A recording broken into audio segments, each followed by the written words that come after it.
Сыймык Карагылжа районунан келген. Ал команданын башчысы. Буга чейин райондар аралык сынактан биринчи орунду алган. Бүгүндө алдыңкы орунду багынтып, республикалык кароо сынакка аракет жасап жатат. Азыркы көптөгөн чоң адамдар праваны акча менен гана алып жатат. Биз ошого өзүбүздүн мээнетибиз же ушундай менен алууга аракет жасайбыз.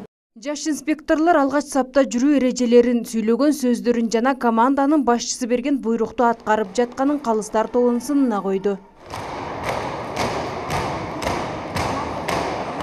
Андан соң окуучулар автоунааны жөнгө салууну көрсөттү. Ошондой эле калыстар тобу ар бир командага жол кыймылынын эрежелерине тиешелүү болгон суроолорду беришти. Жыйынтыгында калыстар тобу тарабынан Ноокат району тандалып алынып, республикалык кароо сынакка жолдомо алды.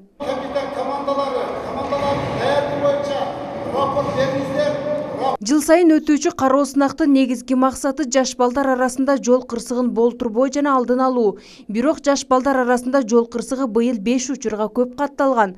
Жол кыймылынын коопсуздугун камсыздоо бөлүмүнүн жасап жаткан иш аракети жыйынтыксыз болуп жаткандай. Ушул эле учурда жаш өспүрүмдөрдүн катышуусу менен болгон жол кырсыгы былтыркы жылга салыштырмалуу бир аз өскөнү байкалып. Мына жакында эле өзүңүздарга белгилүү болду, Ош Алай жолунда болгон жол кырсыгы. Алай районунун центриндеги жанагы жаш 8 класстын окуучусу атасынын машинесин алып чыгып барып, дагы бирөөнү уруп койдуруп кетти.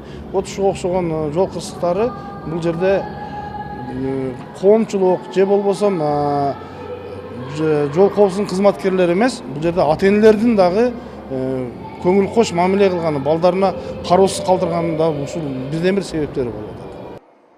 Жаш инспекторлор жол эрежесине байланышкан сүрөттөрдү кагаздын бетине да түшүрүп келишкен.